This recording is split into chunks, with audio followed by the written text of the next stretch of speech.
The Valorant meta is an ever-growing organism that adds layers to its complexity with every passing update, and with new agent tech and map strategies always on the horizon, it's hard to get a clear image of what agents are truly the most game-defying. Well, today we're going to offer some insight into the matter, backed up with exactly why certain agents are placed like they are.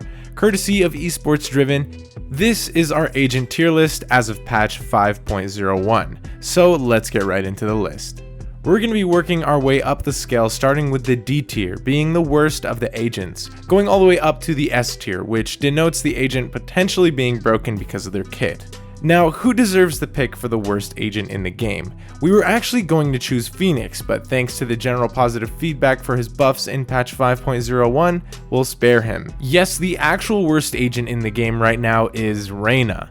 Now, before you head to the comments section and write us a strongly worded essay, we will address the elephant in the room and say yes. Reyna is a great agent to stomp with in lower ranks. Her consistent heals paired with her dismiss can sometimes make her challenging to play against, but this challenge is essentially a decreasing exponential graph that can be drawn.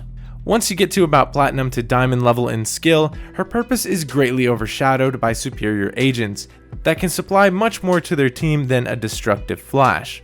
Reyna at her core is a one ability agent until she gets a kill, but if you're a duelist, shouldn't most of your kit be dedicated to setting yourself up for that initial frag?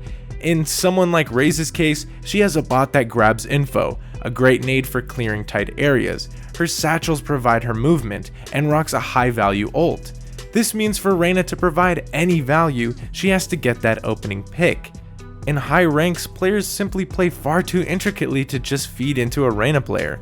Not to mention, she boasts just about the same mediocre ult in the game, which grants her a small buff to all of her abilities.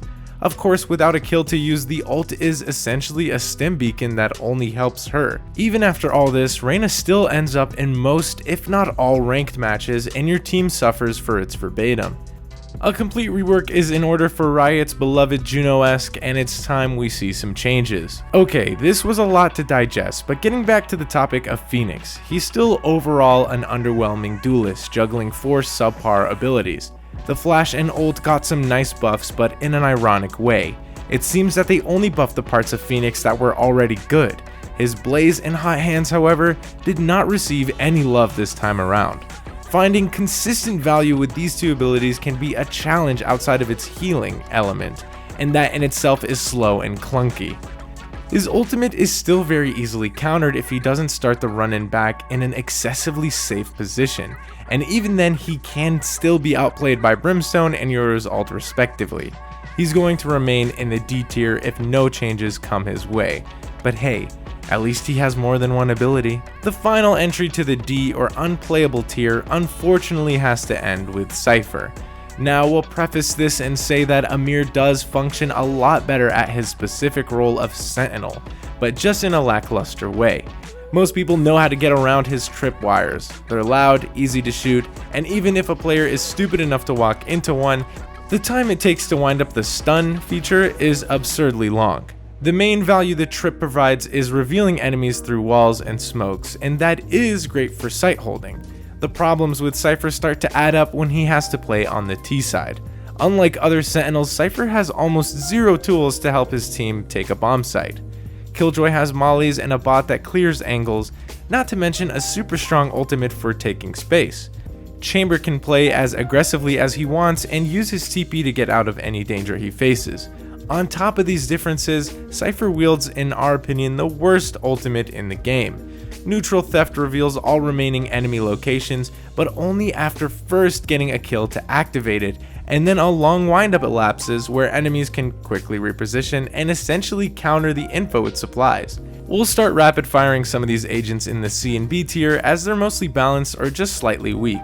With Breach, he's sort of hardlocked to a couple maps where his kit provides more value than the other oppressive initiators. His utility is great if it wasn't for the drawback of the long equip times. This means every play he has to be thought out in advance or simply for setting up another teammate. Even still, Breach is light years better than anyone we mentioned in the D tier.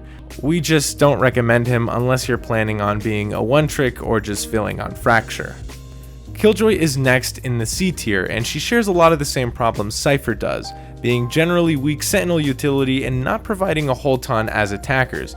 But Killjoy does massively trump Cypher with her game-changing ultimate Lockdown, which is ironically one of the best abilities in the game. She can get some value with her swarm grenades as stalling tools, but both her bots turning off after 40 meters definitely isn't flattering. A simple reversion to this nerf alone would knock her up a tier. Placing Omen in the C tier may come off as rude to some, as we personally know many phenomenally talented mains. But this doesn't escape the fact that outside of his smokes and agreeably strong flash, both the teleport abilities are pretty incapable to seasoned players. Shrouded Step is pretty hard to get value out of due to how vulnerable Omen is for such an extensive period of time, and From the Shadows has been left in this hilariously weak state for 2 years now without changes. On defense, it's a glorified info tool, and on T side, it's usually pretty obvious where you're headed. But with some changes to both the teleports, I think he could be a genuine force to be reckoned with. The last agent to bookend our C tier is Sage. This is a case example of just being a mid-tier hero with no exact strengths or weaknesses. In a solo queue perspective, she does fulfill her Sentinel role well and provides enough to the team on T side to be worth playing. We just think power creep from other agents have outdone her, and the current state she's in is a result of a long gone era. We're talking back when she was a behemoth in Valorant's first 6 months. The developers nerfed her into the ground and hasn't had much done to her since then. We suggest removing the wall health windup when she deploys it in front of enemies. Neon is in a weird spot in the agent roster where she appears to be ridiculously overpowered in low ranks and embarrassingly weak in Immortal Plus. This is because her ultimate, to be countered, requires superb tracking skills, which is not something new or intermediate players are great at. But besides this factor, all of her abilities fulfill the duelist role with flying colors, and she is a lot of fun to play. Yoru places next in the B tier. Along with Phoenix, 5.01 brought him a much needed buff to his ultimate, gaining 2 extra seconds in dimensional drift, and the equip time after taking off his mask was greatly reduced. So with this, Yoru is a lot more self-sufficient as a duelist and can easily frag out his utility combos. That being said, there's nothing super oppressive about his kit either that would place him anywhere above a B.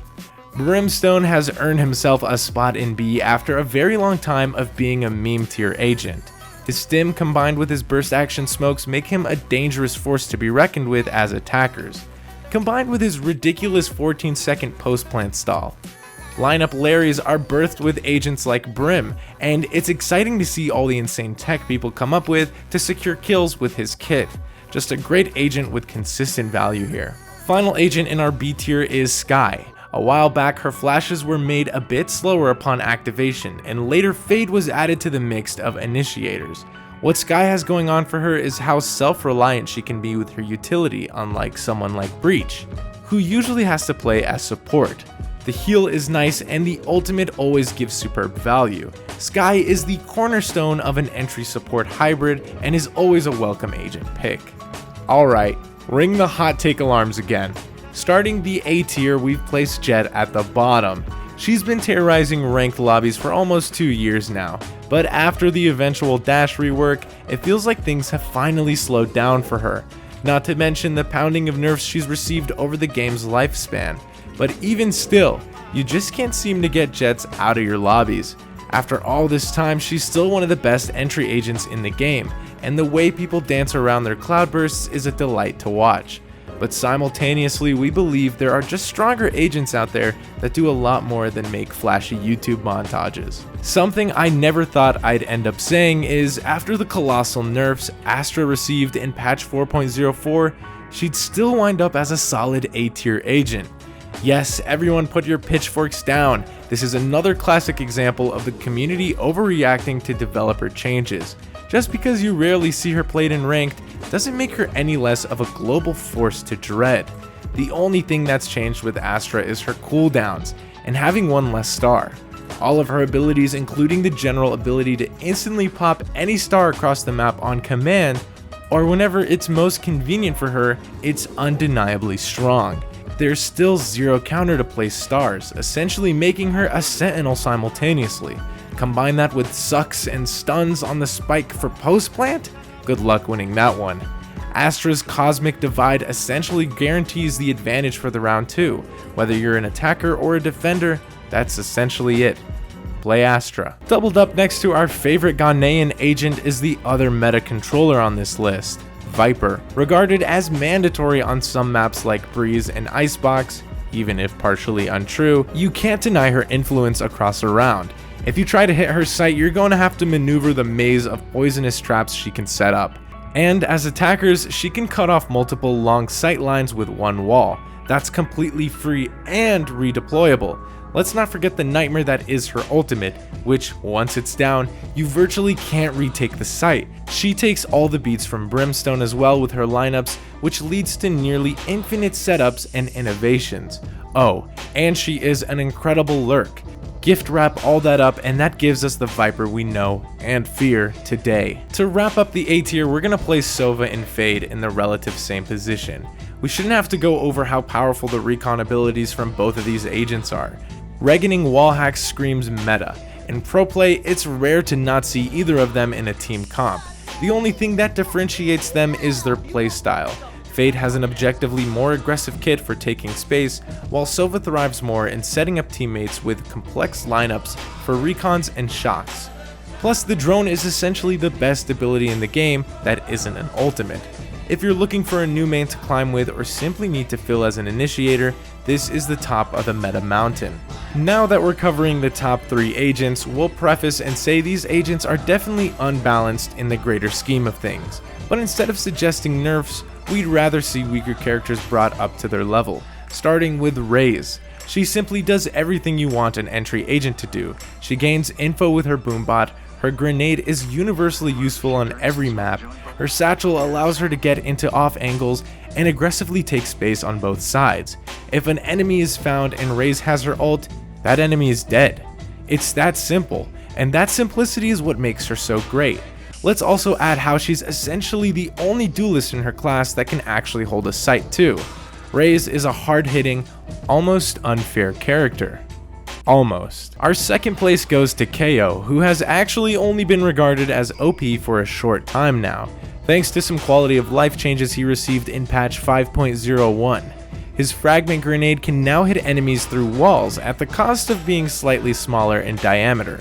Allies can also revive him when downed without revealing if they're sticking it, mimicking a similar gameplay pattern to tapping the spike or getting an ult orb.